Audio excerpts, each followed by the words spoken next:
Bé, l'última setmana de Lleida ha sigut una setmana bastant intensa, referint sobretot venint des de la victòria a casa contra l'Hèrcules i després a mitja setmana quan va sortir la notícia de que per fi ha vingut la pau social que tant convenia tant a nivell de club com a nivell de penyes com a nivell de ciutat. En la qual cosa des d'aquí felicitar a totes les parts implicades per l'esforç mutu que han fet per poder trobar aquells punts en contra que no hi havia els mesos d'octubre i novembre, el qual va provocar una situació una mica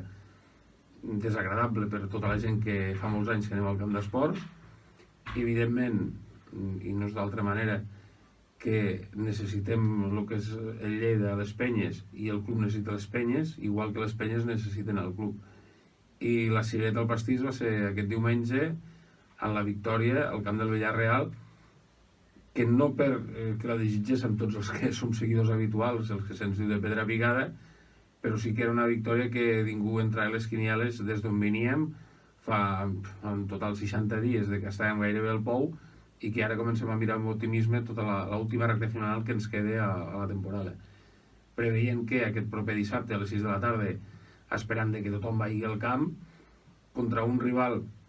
que si es guanyés, que a més està jugant a una altra lliga com és ell i el Barça B, si es guanyés ens començaria a ficar en una situació de més optimisme de cara a les últimes 9 jornades que quedaria. Per tant, emplaçar tothom que el dissabte a partir de les 6 de la tarda estigui al camp. Ara el que ens convé és estar més units que mai i sobretot, com algun tertulià d'aquesta casa i que jo participo a les tertúlies es diu Jordi Ricard, que ho comença a veure amb molt optimisme, jo crec que entre tots, si ens hi fiquem, al final podem aconseguir de que, si més no, el Lleida quedi situat a la posició més adequada que li correspongui i que, evidentment, els malsons que hem tingut al començament de temporada quedi amb això, amb un bon son i que no es torni a repetir.